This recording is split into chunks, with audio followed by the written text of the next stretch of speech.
1920에서 1930년대의 여성운동. 이 칼럼은 월드뷰 2021년 7월호에 실린 칼럼으로 행복한 다음 세대 연구소 대표인 전혜성 대표가 쓴 칼럼입니다. 조선시대는 유교라는 국가 이념에 따라 남녀의 역할과 책임을 엄격히 구분하는 강력한 가부장제와 남존여비 사상을 통해서 여성들을 억압했던 시대였다. 특히 여자가 학문을 닦는 것은 부도에 어긋나는 일이라 여겨 교육을 받지 못하도록 제한했다. 1886년 스크랜턴 부인에 의해 조선 최초의 여학교인 이화학당이 세워진 후 1887년 조선 최초의 여성 의료 선교사 앨러스에 의해 정동여학당이 세워졌다. 평양의 정의여학교 1894년, 부산 일신여학교 1895년, 평양 숭연여학교 1896년, 인천 영화여학교 1897년, 서울 배화여학교 1897년 등 기독교 학교가 전국에 세워졌고 근대적 여성교육은 여성운동의 토대가 되었다.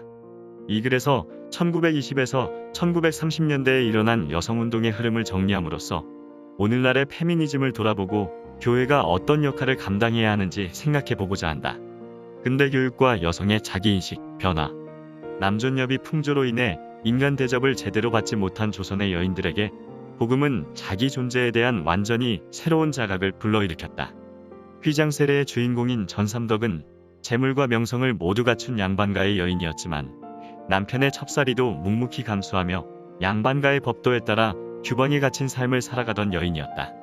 홀선 교사가 건네준 전도 책자들을 통해 예수교를 접하고 1895년 조선 여성으로는 최초로 세례를 받은 후 그녀의 인생은 바뀌었다. 복음을 전하는 전도부인으로 활동하다가 학동교회를 세우고 1917년에는 숭덕학교를 설립하여 교사로서도 활동했다. 당시 내외법에 의해 활동 범위가 가정 내에 한정되어 있던 여성들이 복음을 듣고 변화되어 전삼덕처럼 가정의 울타리를 넘어서 이 땅의 여성들에게 복음을 전하고 교육하는 일에 앞장섰다. 1898년 9월 서울에서 조직된 부인회인 찬양회는 조선 최초로 여성도 남성과 동등하게 교육받아야 한다는 선언과 함께 여학교를 설립하자는 요구를 대외적으로 천명했다. 이것이 조선 최초의 여성인권 선언문이자 근대적 여성운동의 기원으로 평가되는 여권통문이다.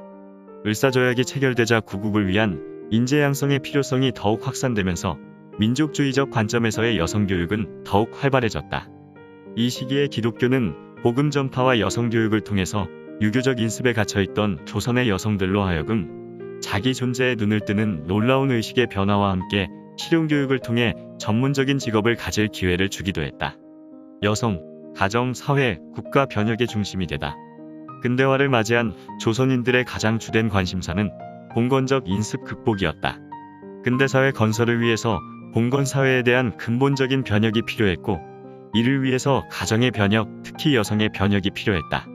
따라서 초기 여성운동은 전통적 봉건사회를 타파하기 위한 조음금지와 문맹퇴치, 가사와 육아에 필요한 과학적 지식 보급 등 교육 계몽에 집중되었다. 그러나 일제의 식민통치가 본격화됨에 따라 지식층 여성들을 중심으로 위기에 빠진 민족을 구하기 위한 항일애국 운동의 여성들도 적극적으로 참여하게 되었다. 특히 1919년에 일어난 3.1운동은 여성의 현실 참여에 대한 사회적 각성을 일으키면서 전국적으로 여성단체들의 항일운동을 이끄는 견인차가 되었다. 그러나 이런 민족주의적 여성운동은 일제의 극심한 탄압으로 인해 얼마 가지 않아 침체되고 계몽운동 차원으로 위축되었다. 여성 계몽운동을 주도했던 배화학당 교사인 차밀이사는 3.1운동 직후인 1920년에 조선여자교육회를 창립하여 부인예학강습소를 열었다. 조선여자교육회는 1921년 6월 10일부터 10월 10일까지 4개월간에 걸쳐 전국 13도의 73개소를 순회하며 계몽강연회를 개최했다. 3.1운동 이후 본격화된 또 다른 여성운동은 여성의 방운동이었다. 이 운동의 주역은 모던 걸이라 불린 신여성이었다. 흥미로운 점은 이러한 신여성의 등장이 세계적인 현상이었다는 점이다. 제1차 세계대전을 거치면서 세계 곳곳에서는 여성에 대한 사회적 차별의 부당성을 비판하고 남녀 평등과 참정권을 요구하는 여성운동이 한창이었다.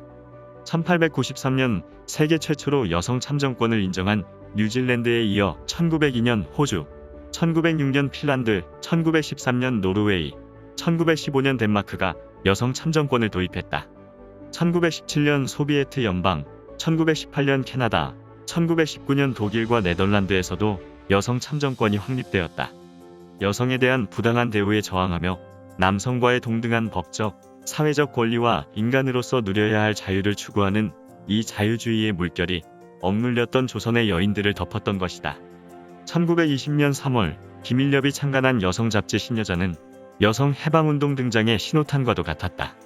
1923년에 천도교에서 창간한 또 다른 여성 잡지인 신여성을 통해 신여성은 중등학교 정도의 교육을 받은 여성으로 정의되기 시작했는데, 당시 신여성들은 직업과 가정을 양립하거나 이상적인 배우자를 만나 부부 중심의 가정을 꾸리는 것을 이상으로 삼았다. 민족주의에서 자유주의로 이어지는 여성운동에 있어서 여성해방은 새로운 자기인식에서 출발해 봉건적 인습에서 벗어나 남녀 간의 자유연애와 결혼으로 맺어지는 부부 중심의 새로운 형태의 가정생활을 영위하는 정도의 의미였다. 이 신여성운동은 여성을 계몽하고 여성 인권에 대한 본격적인 문제를 제기했지만 1920년대 초반부터 몰아친 사회주의의 세례로 인해 이에 대한 비판이 제기되었다.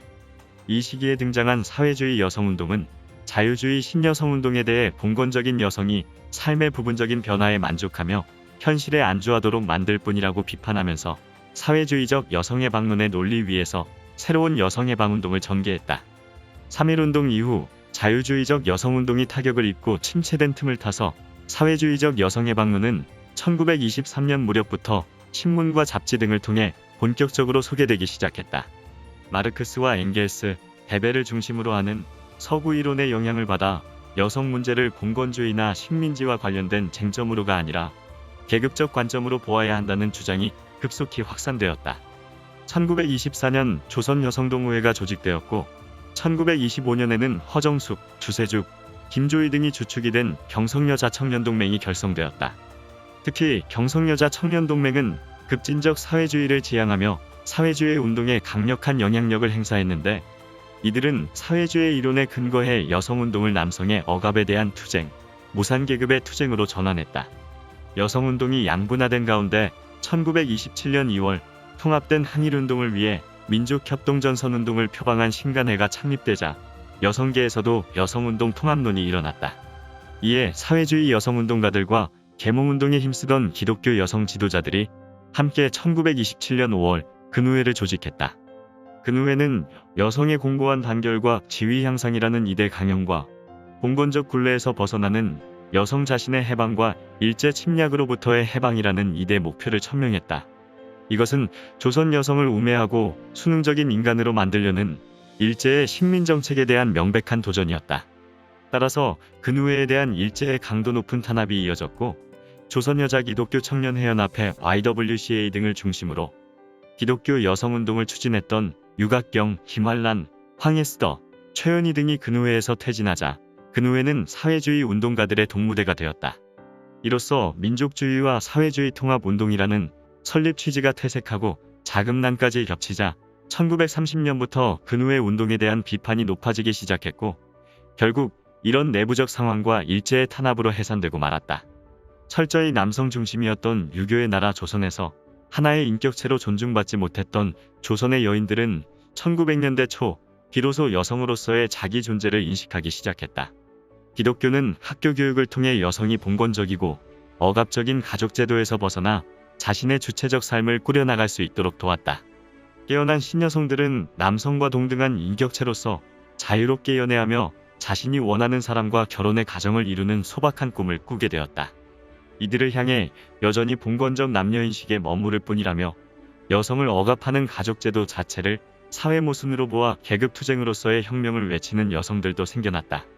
그러나 1920에서 1930년대 여성운동은 일제하에서 민족해방이라는 시대적 사명 앞에서 자유주의 여성운동과 사회주의 여성운동은 모두 항일 독립운동으로 포섭되어 협력할 수밖에 없었다.